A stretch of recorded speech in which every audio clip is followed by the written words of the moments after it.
Então, a gente viu que a pressão osmótica também é uma propriedade coligativa. Ela depende, basicamente, né, da quantidade de partículas em solução. Né? Quanto mais partículas, maior vai ser a pressão osmótica exercida. Ok? Bom, o que isso tem a ver, então, com o nosso produto, né? Com os nossos produtos, né? Com o nosso colírio. Né?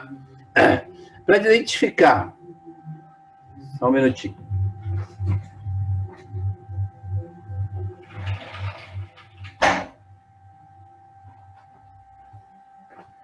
Esse som da rua é horroroso. Então, vamos pegar, por exemplo, uma hemácia, né? A hemácia até é bonitinha assim, ó, tem esse formato aqui, né, de platô, né? Ela não é uma bolinha redonda como essa daqui, mas ela tem esse formato de disco aqui, né? E vamos imaginar que a gente coloque essa hemácia numa solução isotônica, ok? Uma solução onde a quantidade, né, de substâncias dissolvidas no interior da hemácia é igual à quantidade de substâncias dissolvidas aqui fora. Ou seja, onde a pressão osmótica interna da hemácia é igual à pressão osmótica do meio externo. Né? O que vai acontecer? A água vai entrar e vai sair, vai entrar e vai sair. Não vai ocorrer um acúmulo de água dentro da célula ou fora da célula. Né? Por quê? Porque a pressão entre os dois meios, a pressão interna da hemácia e a pressão externa é a mesma. Né? Lembra que a gente falou que isotônico é quando a pressão do líquido é idêntica à pressão dentro dos nossos líquidos corpóreos, né? Basicamente, lágrima e o plasma. Tá ok? Essa hemácia, se essa hemácia cair num ambiente que é hipotônico, né? Onde a pressão osmótica é menor do que a pressão interna, o que vai acontecer? Vai sair água desse compartimento, do compartimento externo, para o compartimento interno.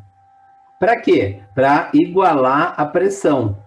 E o que acontece? Eu vou ter um fluxo de água do meio menos concentrado para o meio mais concentrado, que no caso seria o interior da hemácia. Vai ocorrer entrada de água, vai ocorrer entrada de água, vai entrar água, essa hemácia ela vai aumentando de tamanho, né? E ela tem um limite, né? Se a quantidade de água for muito grande, essa hemácia pode estourar. Lisa. Isso recebe o nome de hemólise, né? Então, num meio hipotônico que apresenta uma pressão osmótica menor do que a pressão interna da hemácia, a gente vai ter o quê? Uma hemólise. Ok?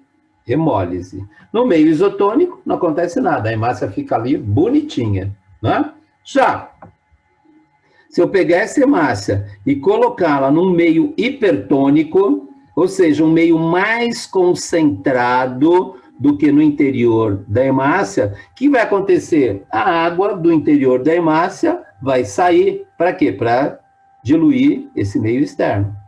Né? E o que acontece com essa hemácia? Ela vai murchar. Ela vai ficar o que a gente chama de hemácia crenada. Ela vai mudar de forma, tá vendo? Ela tem, geralmente, para ela transportar oxigênio, ela tem que ter esse formato aqui, ó. Né? Nesse formato aqui, ó, a hemácia não consegue transportar oxigênio. Ela sofre uma crenação, alguns chamam de plasmólise.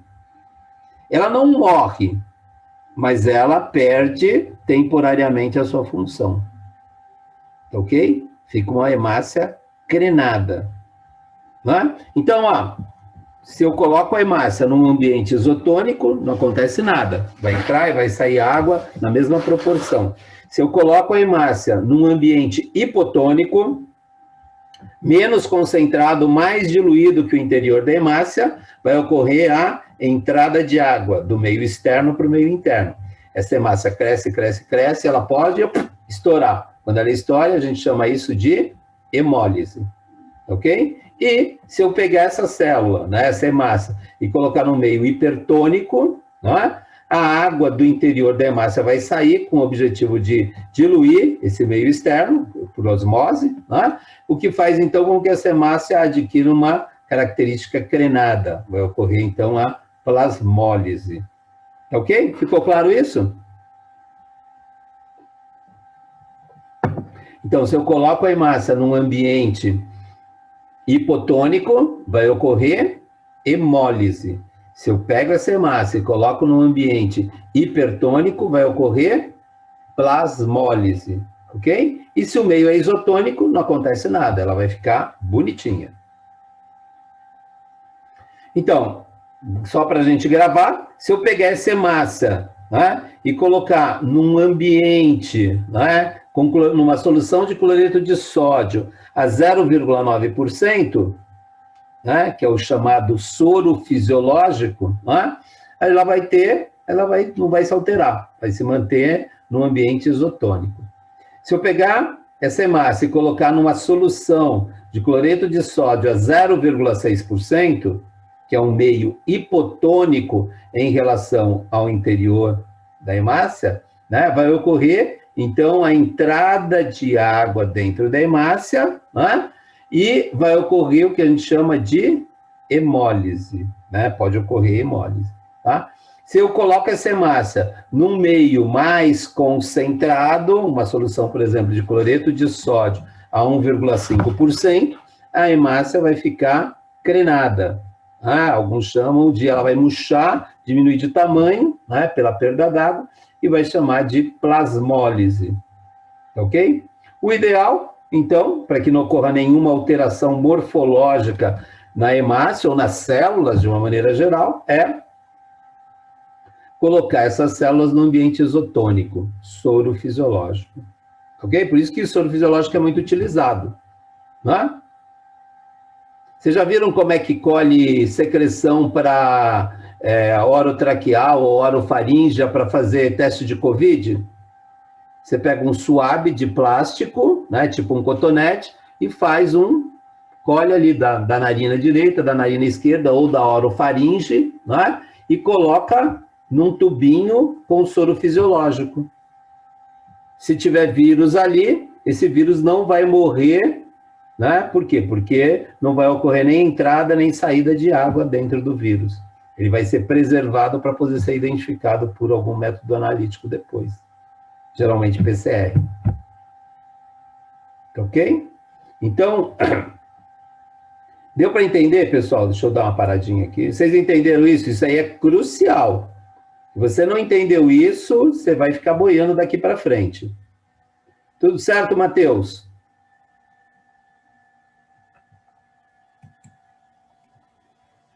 Alex, tudo certo aí, Alex?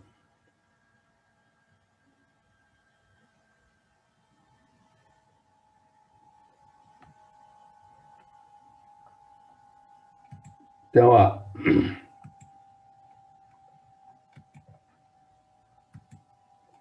Se eu colocar as hemácias num ambiente isotônico, né, soro fisiológico, uma solução de cloreto de sódio 0,9%, não vai ocorrer nenhuma alteração com a hemácia, ela vai ficar bonitinha, vai se preservar.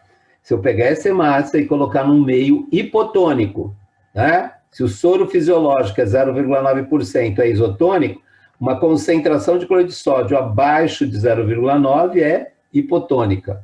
Então, num ambiente hipotônico, a água vai entrar na hemácia, vai entrar na hemácia, vai entrar na hemácia, pode entrar em grande quantidade, pode levar a ruptura e vai causar morte celular. Morte de hemácia, perdeu, não existe, não volta, ok? Uma vez lesada, já era, ok?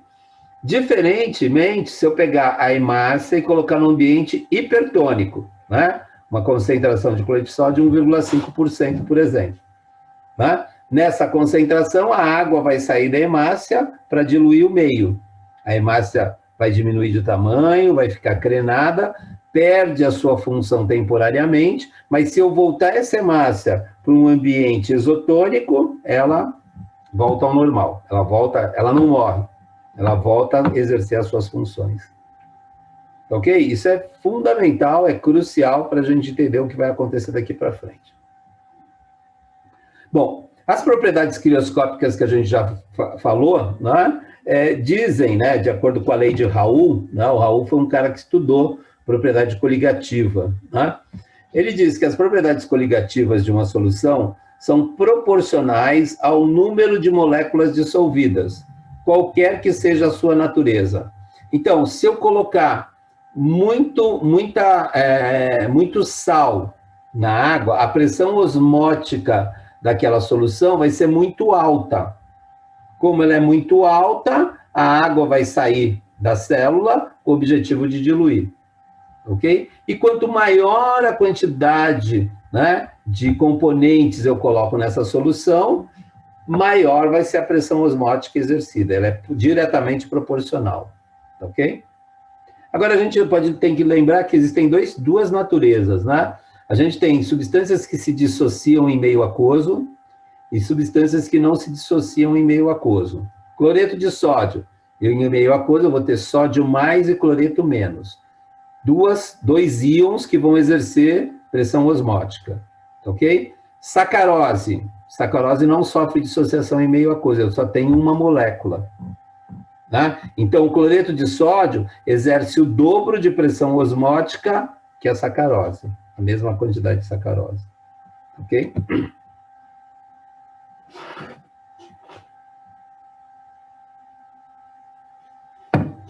Então, as propriedades coligativas, né, que a gente falou, né? A gente já tinha falado aqui, ó, do abaixamento da pressão osmótica do vapor dissolvente, que é chamada de tonoscopia, né? A gente falou da ebuloscopia, né, o aumento da temperatura de ebulição do solvente, quando eu adiciono qualquer agente ali, né? A gente falou da crioscopia, né, que é o baixamento da temperatura de congelamento do solvente, né, no caso a água, né? E a gente falou agora da pressão osmótica, que é a passagem do solvente de um ambiente menos concentrado para um mais concentrado. Quanto mais eletrólito eu tiver, maior vai ser a pressão osmótica, né? Então, a pressão osmótica é uma propriedade coligativa que depende única e exclusivamente da quantidade de partículas em solução. É o que a lei de Raoult diz. Ok? Então, as propriedades coligativas dependem única e exclusivamente da quantidade de partículas em solução. Quanto maior for a quantidade de partícula, maior é a propriedade coligativa. Ok? Como exemplo, né? Como gelar uma bebida rapidamente, né? Então, coloque um refrigerante a ser gelado no recipiente, adicione um saco de gelo pequeno, né? Adicione 250 gramas de sal de cozinha, né? Adicione 1 litro de álcool líquido e dê uma leve misturidinha e aguarde 3 minutinhos para aquecer o material, né? Ocorre, então, uma diminuição na temperatura de congelamento da água. Bom, é difícil trabalhar, né, com temperatura de ebulição, a temperatura é muito alta, trabalhar com calor é ruim de trabalhar. Pressão osmótica é difícil de medir, né? Agora, temperatura de congelamento é fácil, né? A gente só precisa de um termômetro, né? Então, o abaixamento crioscópico é uma propriedade coligativa que vai nos ajudar, né? Esse baixamento crioscópico é chamado de delta 1%. Por que delta 1%? Porque, em vez de tomar qualquer solução, eu vou determinar qual é a temperatura de congelamento de uma solução a 1%. Água e cloreto de sódio, água e glicose, água e sacarose, água e ureia, ok? E determino a temperatura de congelamento. Água e cloreto de benzalcônio, água e cloreto de nafazolina, ok? E aí a gente determina a temperatura de congelamento dessa solução. Ora, a gente sabe que a temperatura de congelamento da água é 0 grau. Como eu estou adicionando alguma coisa que vai ser solúvel em água, a temperatura de congelamento dessa solução vai ser sempre menor do que 0 grau. E a gente consegue medir isso através, então, de um termômetro, né? Então, delta 1% é o abaixamento do ponto de congelação de uma solução em relação ao ponto de congelamento do solvente. Como a água é o solvente mais utilizado em colírios, né, congela a 0 grau, ao dissolvermos qualquer substância em água, a temperatura de congelamento dessa solução vai ser negativa. Beleza? Então, esse é uma etapa fundamental para a gente calcular, fazer cálculos de isotonia. Então, como a temperatura de congelamento da água é 0 grau, qualquer agente que eu adicionar e dissolver em água vai fazer com que a temperatura de congelamento da solução seja menor do que 0 grau, ok? Quanto a gente vai determinar. Por exemplo, ó, a temperatura de congelamento da água é 0 grau.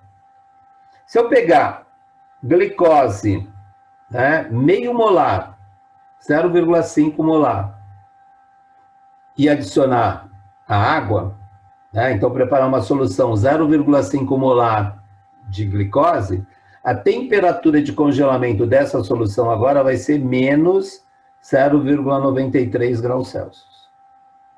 Se eu pegar sacarose, uma solução a meio molar, lembra? Sacarose tem 2 moléculas de glicose, frutose, né, uma molécula de frutose e uma molécula de glicose, né? Então tem um peso molecular maior, né? Então, para preparar essas duas soluções, eu vou ter que tomar quantidades diferentes das duas, né? Para preparar uma solução 0, mas a concentração das duas é a mesma, ok? Olha, a temperatura de congelamento da solução de sacarose também vai ser 0,93. Já, olha, se eu pegar uma solução 1 molar, né, de glicose, a temperatura de congelamento é o dobro daquela solução a meio molar. Ou, quando eu tenho uma solução 1 molar, né, se eu reduzir para metade, a temperatura de congelamento da solução cai pela metade, ó, 1,86 para 0,93. Qualquer que seja o componente, ó, tanto pode ser glicose, quanto pode ser sacarose, é a mesma coisa, desde que eu tenha uma solução 1 molar. Ok?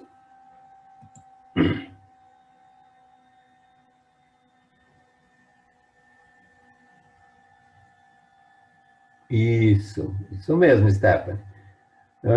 Para congelar tinha que ser muito frio, o freezer não é gelado, tipo menos que isso. Então, isso aqui também em inglês é chamado de freeze point, não é? Temperatura de congelamento. Então, o estudo do abaixamento da temperatura de fusão ou congelamento de um solvente volátil provocado pela adição de um soluto não volátil. Não pode ser volátil, tem que se dissolver, então, no solvente. Ok?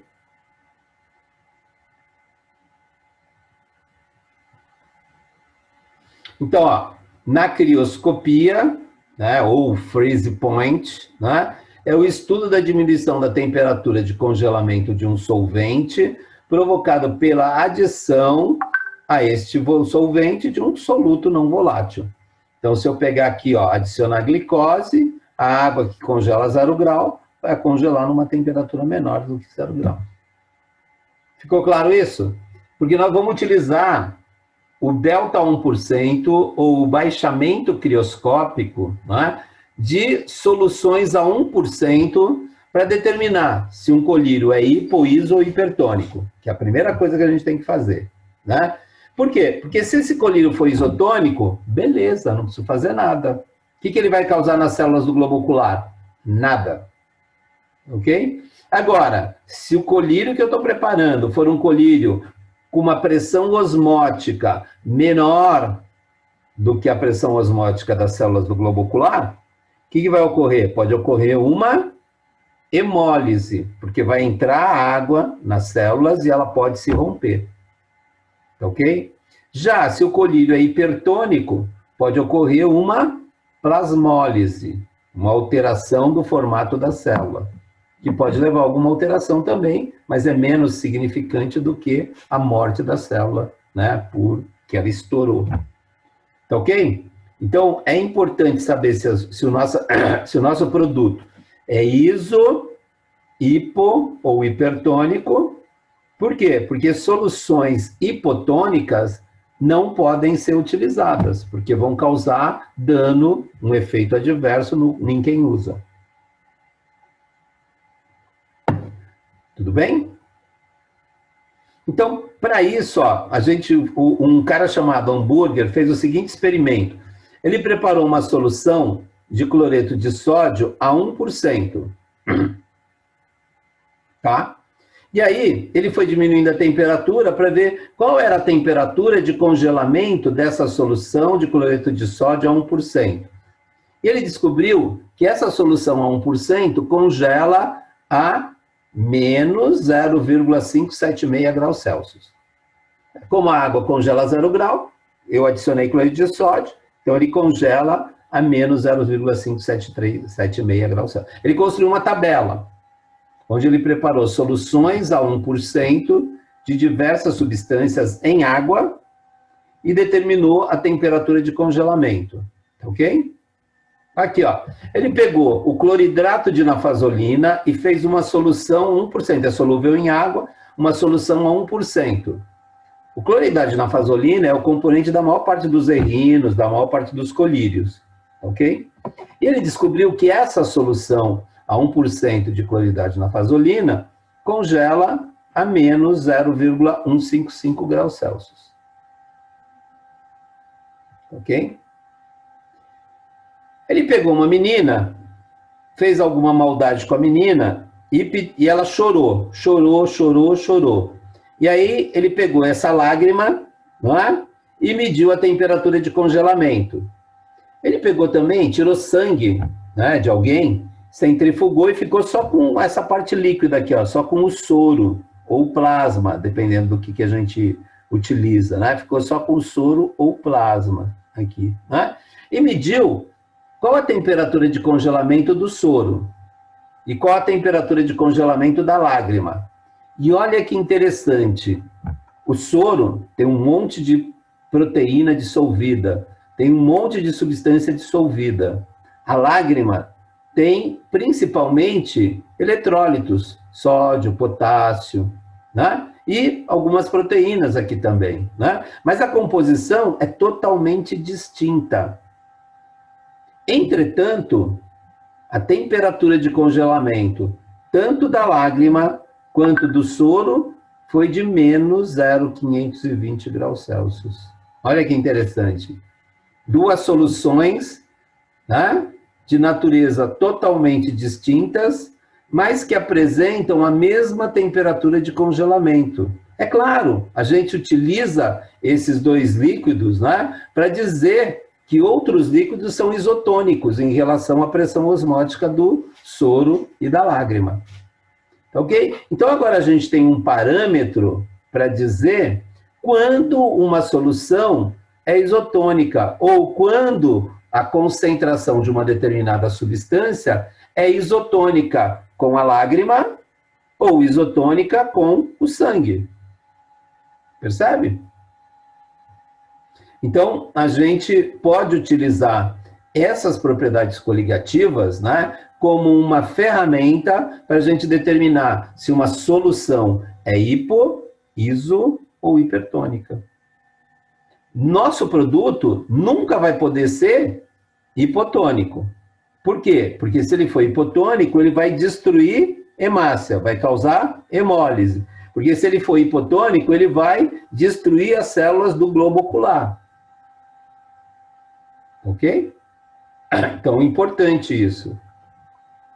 E aí, o Hamburger construiu uma tabela. Aqui vocês têm alguns exemplos. Ó. Por exemplo, a temperatura de congelamento de uma solução de ácido bórico a 1%, sempre soluções a 1%. Depois vocês vão ver por quê. Aqui está faltando o sinal negativo, mas como são soluções aquosas, a gente sabe que a água congela a 0 grau, a gente sabe que todos esses números aqui são negativos, ok? Mas não precisamos nem trabalhar com valor negativo. Então, o ácido bórico, menos 0,288, o borato de sódio, menos 0,241, né? A glicose, ó, menos 0,1, o nitrato de prata, menos 0,19. E agora a gente pode ir numa tabela que vocês encontram em qualquer livro decente de farmacotécnica, né? Vocês vão encontrar lá a tabelinha do baixamento crioscópico. No livro da Judith, em Thompson, vocês encontram, no Ansel e Popovic, vocês encontram, né? Então, bastante comum nos livros de farmacotécnica clássicos. Então, vocês vão encontrar aqui, ó, o baixamento crioscópico ou delta 1%. Enfim, os líquidos devem ser estéreis e isotônicos, né, os colírios, né, como a gente comentou. Caso não seja possível serem isotônicos em função da dose do princípio ativo, deve-se adicionar um agente isotonizante, tá? Que terá a única função de elevar a pressão osmótica do líquido até que a mesma se iguale à pressão osmótica da lágrima. Então, falar em isotonização de soluções é adicionar um agente isotonizante para que a pressão osmótica daquele líquido seja idêntica à pressão osmótica dos fluidos biológicos. Okay? O agente isotonizante não deve causar nenhum efeito farmacológico, por isso que geralmente a gente utiliza a cloreto de sódio, que é o componente do soro fisiológico, e nem interagir com componentes da formulação, causando precipitação, alguma alteração na formulação. Para isso, é necessário saber, então, para a gente poder fazer isso, né, se o colírio é hipo, iso ou hipertônico. E vamos utilizar, então, o baixamento crioscópico, o delta 1%, né, de uma solução 1%, para descobrir por quê. Porque a gente tem tabelas que vão nos ajudar a realizar essa atividade.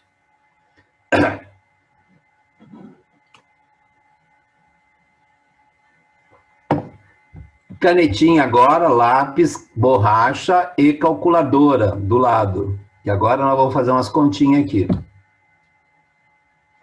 Olha, sabendo que o baixamento crioscópico da nafazolina é menos 0,155 graus, o sinal de menos aqui pouco importa, ele não vai interferir no nosso resultado, tá ok? Qual a concentração de cloridrato de nafazolina que é isotônica com o plasma? Lembra, lá no começo da aula, quando a gente começou a falar de isotonia, eu falei qual era a concentração mesmo desse colírio aqui, de nafazolina desse colírio aqui, que eu falei para vocês? 0,1%, ok? Bom, se a nafazolina, né, se a concentração de nafazolina isotônica com plasma for de 0,1%, significa que essa concentração é isotônica, esse colírio é isotônico, ok? Se for maior do que 0,1%, significa que esse colírio é hipotônico. Se ele é hipotônico, ele pode causar hemólise, ok? E se ele for maior, se a concentração for maior do que menor que 0,1%, significa que ele é hipertônico, que o meu colírio é hipertônico, e que ele pode causar plasmólise, ok? Então vamos calcular qual a concentração de nafazolina em água que é isotônica com a lágrima, que é isotônica com o plasma. Ok? Para isso, ó, eu tenho que pensar o seguinte, né? A gente tem que pensar o seguinte, né? O baixamento crioscópico do soro e da lágrima é menos 0,520, ok?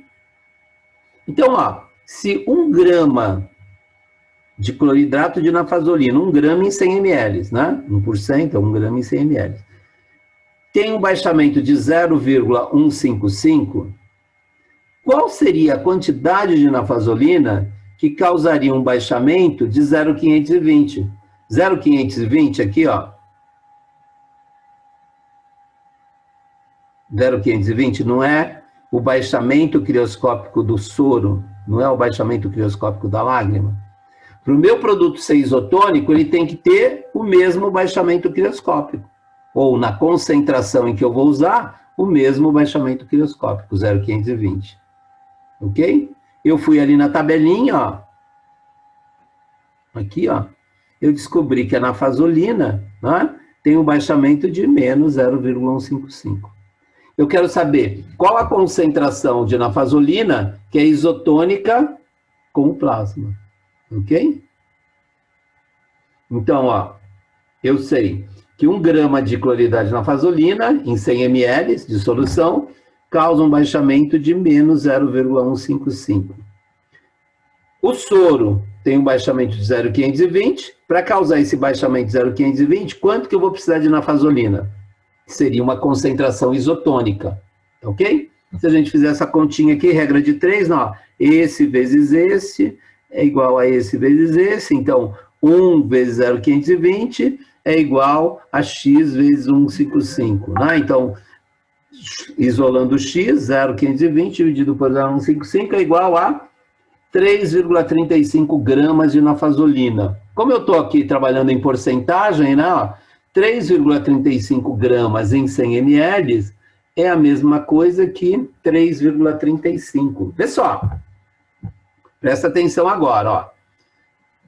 Para que a nafazolina seja isotônica com o plasma, ok? Com a lágrima, a concentração para que isso aconteça é de 3,35%. Eu falei para vocês que o meu colírio aqui, ó, quanto tem de nafazolina? 0,1%. Eu pergunto para vocês, esse colírio é hipo, iso ou hipertônico? Vou até olhar aí a carinha de vocês. Esse colírio é hipo, iso ou hipertônico? Ele é muito hipotônico, mas põe hipotônico isso. Para ser isotônico tem que ter 3,35% aqui, ó. Tem 0,1. É água, água, água e uma pitadinha de nafazolina aqui, ó. Isso aqui é muito hipotônico. O que isso pode causar se eu colocar direto no meu olho, sem isotonizar? O que pode causar? Se eu pingar esse colírio hipotônico? Não. Lembra da hemácia lá, o que vai causar quando eu coloco uma célula num líquido hipotônico? Hemólise. Hemólise. Vai entrar água na célula, a célula vai estourar. Lise. Morte celular. Dor. Posso fazer isso nesse colírio? No paciente que vai usar? Claro que não, né? O paciente não pode sentir esse efeito. O que eu tenho que fazer? Eu tenho que aumentar a pressão osmótica dessa solução para que esse colírio se torne isotônico. Ok? Tenho que adicionar nessa solução de cloridrato de nafazolina um agente isotonizante. Que agente pode ser? Qualquer um, desde que ele aumente a pressão osmótica para 0,520. Ok?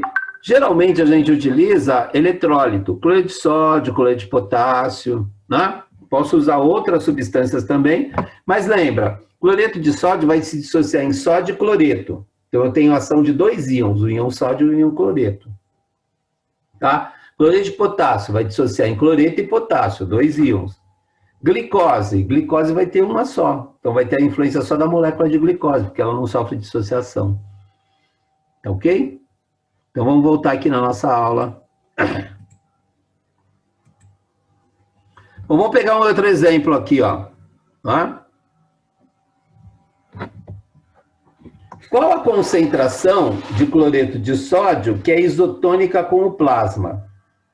Ó, sabendo que o baixamento crioscópico do cloreto de sódio é de 0,576. O que significa? Que uma solução a 1% de cloreto de sódio causa um baixamento crioscópico de menos 0,576 graus Celsius.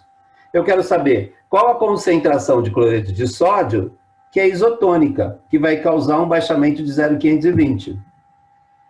Tá ok? Então, a regrinha de 3 aqui é sempre a mesma, né? Ó, se eu sei que 1 grama de cloreto de sódio causa um baixamento de 0,576 graus Celsius, qual seria a concentração de cloreto de sódio que causa um baixamento, o mesmo baixamento do soro, o mesmo baixamento da lágrima, que é de 0,520? Se a gente fizer essa continha, ó, esse vezes esse é igual a esse vezes esse. Ok? Eu vou chegar à conclusão, né, de 0,520 dividido por 0,576, que é igual a 0,9. Ai, professor, isso aqui é soro fisiológico, né? Vamos voltar lá, ó, vamos voltar um monte de slide atrás aqui, ó.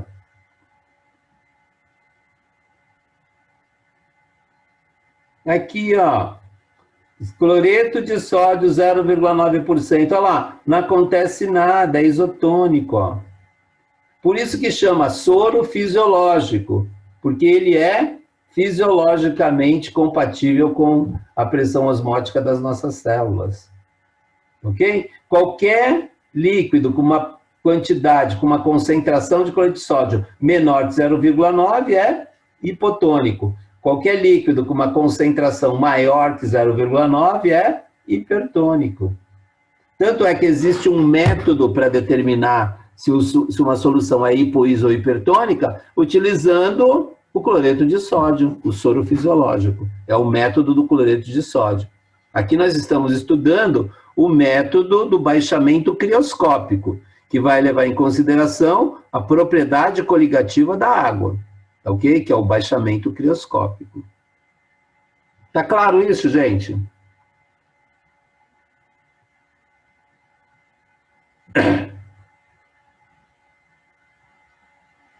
Então, ó, o soro fisiológico é uma solução de cloreto de sódio a 0,9%, é isotônica com a lágrima, é isotônico com o plasma, ou seja, as células não vão sofrer nenhuma alteração, nem vão sofrer hemólise, nem vão sofrer plasmólise.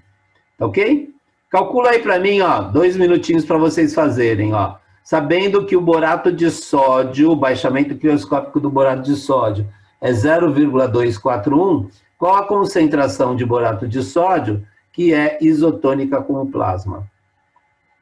E, sabendo-se que o baixamento crioscópico da glicose é 0,1%, qual a concentração de glicose que é isotônica com o plasma? 2 minutinhos aí para vocês fazerem.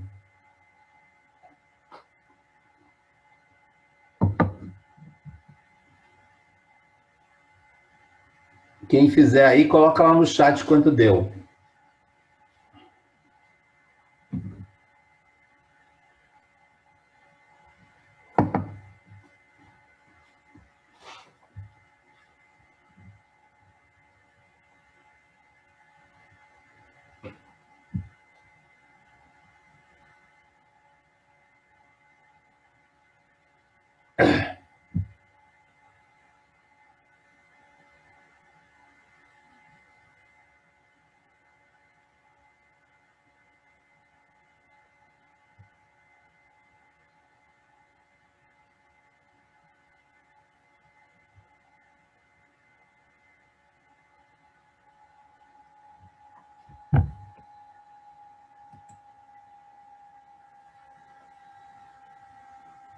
Dois 2,16. Muito bem. E o soro fisiológico? E a glicose?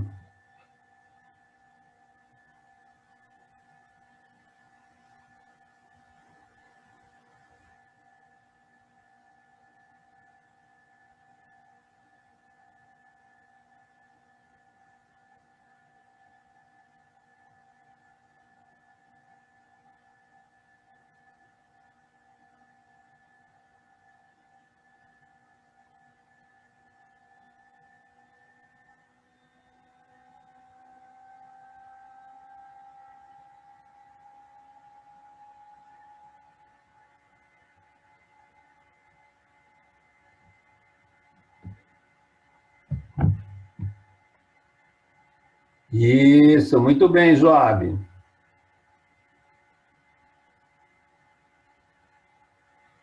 É isso aí, Bianca. Tudo bem, Renata.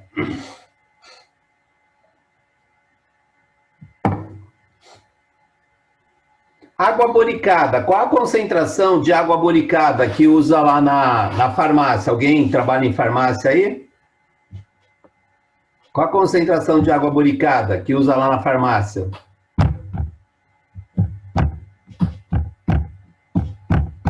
Já usaram água boricada para quando você tem conjuntivite? Água boricada é uma solução de borato de sódio. A quantos por cento? 2%. Logo, essa solução de borato de água boricada é isotônica com plasma. Quem trabalha em um hospital aí, qual a concentração de glicose para colocar na veia do paciente?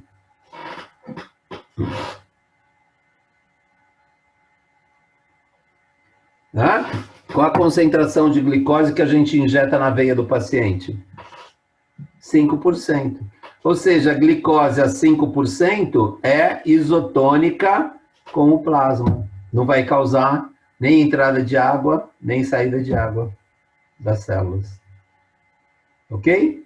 Então, soro fisiológico e glicose a 5% são soluções isotônicas. Tudo bem? E soro glicosado a 10% é hipertônico. Ok? O que acontece quando você injeta uma solução hipertônica no indivíduo? O organismo vai tirar a água dos tecidos e vai jogar água para dentro do vaso. Para quê? Para diluir aquela solução hipertônica e não causar crenação, não causar plasmólise. Então, nas soluções hipertônicas, o nosso organismo consegue corrigir. O grande problema são as soluções hipotônicas. Então, nós sempre vamos isotonizar uma solução hipotônica. Mesmo porque, se o produto é hipertônico, eu não consigo diluir esse produto, né, para obter uma solução isotônica. Entendeu? A gente vai isotonizar líquidos que são hipotônicos. Quando o líquido é hipertônico, eu não tenho o que fazer. Ok? Mas soluções hipertônicas não matam células, né? Elas mudam o formato. E o nosso organismo mobiliza líquido para poder repor, né? Diluir essa solução. É o que acontece quando a gente lacrimeja, né? Você está jogando, né? Líquido a mais. Bom, então aquela nossa proposta inicial, né? Do colírio antisséptico, para determinar se um colírio é hipo, iso ou hipertônico, eu posso utilizar, então, essas propriedades coligativas, que é o baixamento crioscópico, né, das substâncias, a partir do baixamento crioscópico, né, o delta 1%, que eu encontro na literatura. Então, eu vou lá na literatura, ó, o baixamento crioscópico do sulfato de zinco é 0,086. Da nafazolina, 0,155, e do cloreto de benzalcônio, 0,091. Agora sim, eu posso calcular se esse colírio é hipo, iso ou hipertônico. Alguém tem uma ideia de como fazer isso?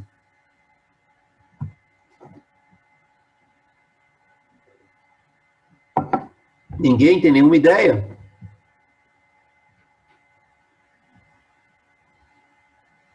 Olha, eu posso fazer o seguinte, ó. Eu posso, como isso daqui está em porcentagem, ó, eu tenho que transformar isso aqui em porcentagem também, ó, ok? E aí eu posso descobrir quanto que eu tenho de sulfato de zinco em porcentagem. Se tiver 1% aqui, ó, o baixamento dele é 0,086. A mesma coisa aqui, ó, se tiver 1%, vai dar esse aqui. Se tiver 1% aqui, vai dar esse aqui. Aí o que eu faço? Eu somo os baixamentos, ok? Por quê? Porque a pressão osmótica dessa solução lembra da lei de Raoult? A pressão osmótica depende, é uma propriedade coligativa, que depende única e exclusivamente da quantidade de partículas em solução. Então, eu determino qual o baixamento disso, qual o baixamento disso, qual o baixamento disso, somo e verifico se dá igual ao baixamento do soro e da lágrima, que é 0,520. Se o baixamento der 0,520, isso aqui é isotônico, não preciso fazer nada.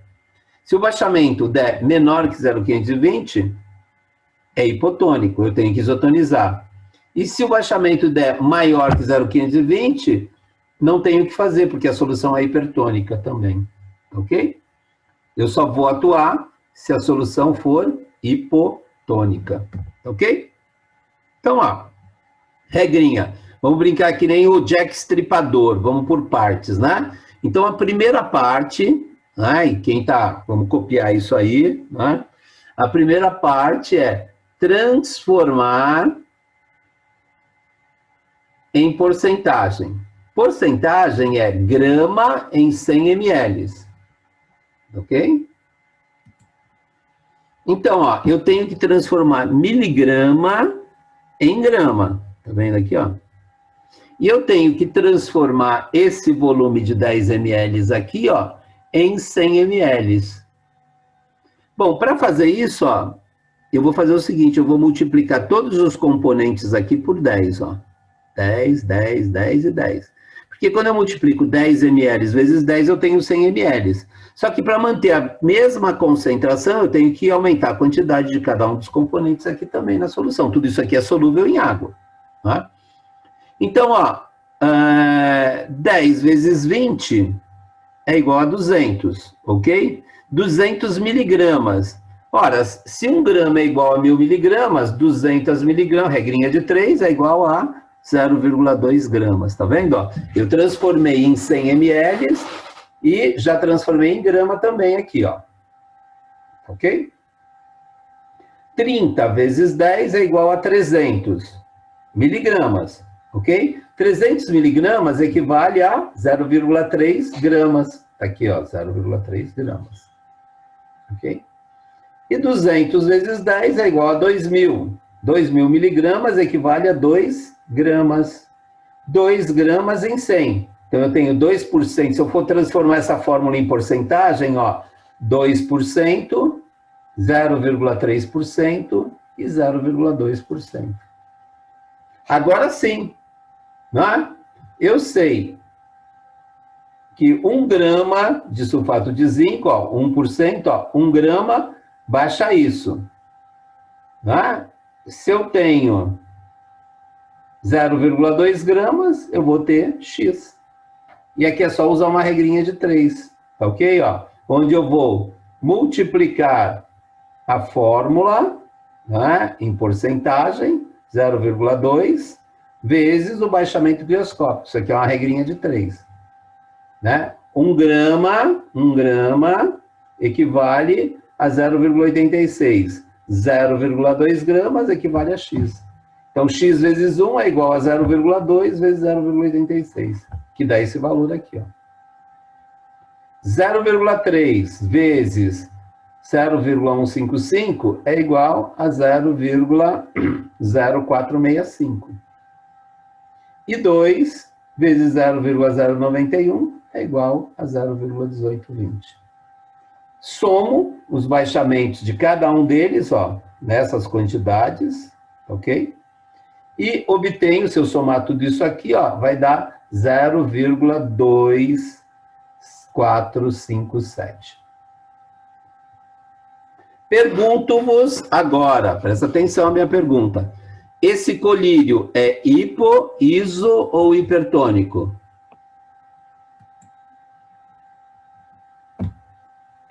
Vou até olhar para a carinha de vocês aí agora. Esse colírio é hipo, iso ou hipertônico? Não, não é hipertônico. Lembra que eu falei? Se 0,520 é o baixamento de uma solução isotônica, eu tenho 0,25. Tá baixo. Então, esse colírio é hipotônico. Se desse acima de 0,520, seria hipertônico. Ok? Mas como deu abaixo de 0,520, esse colírio é hipotônico. Segunda perguntinha. Se ele é hipotônico e eu usar esse colírio aí, o que ele pode causar nas células do meu globo ocular? Isso, muito bem. Ele pode causar hemólise, ele pode causar dor. Posso deixar isso acontecer? O que eu tenho que fazer? Adicionar um isotonizante. Essa é a segunda dúvida que vocês têm que resolver. Quanto de isotonizante? Quanto eu tenho que adicionar de isotonizante para isotonizar esse colírio?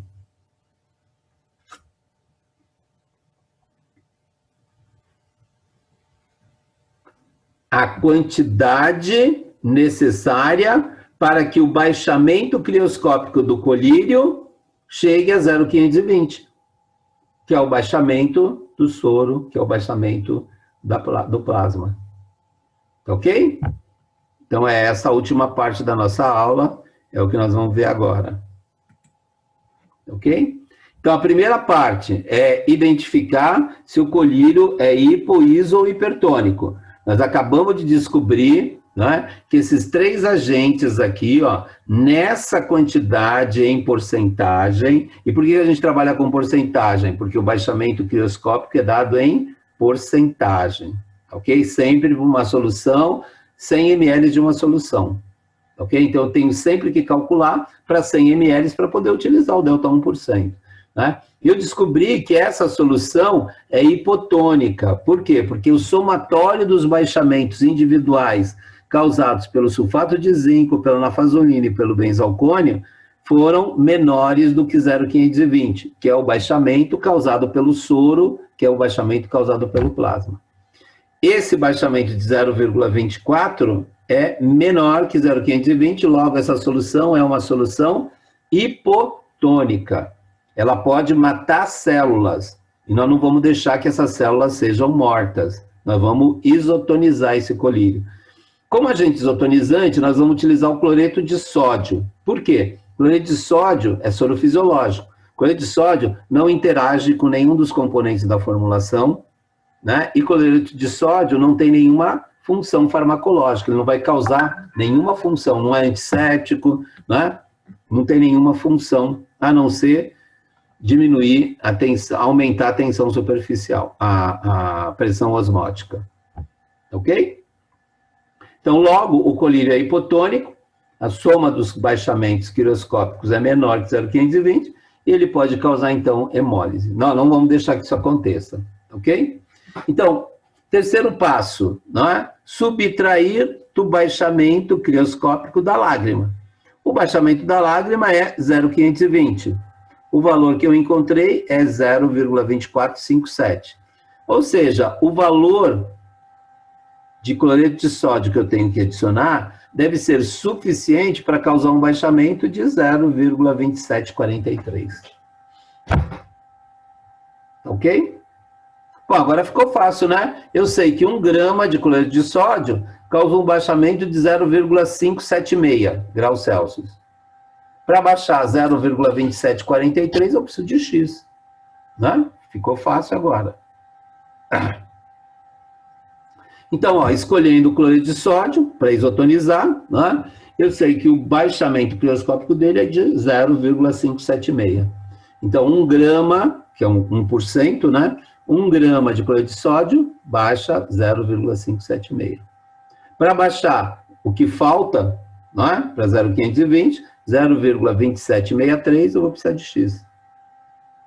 Esse vezes esse é igual a esse vezes esse, ou seja, né, 0,2763 dividido por 0,576. Isso é igual a 0,4797, ou seja, aproximadamente igual a 0,48 gramas. Né? Como a formulação está em miligrama, eu posso transformar isso em miligrama, né? Que é igual a 479 miligramas.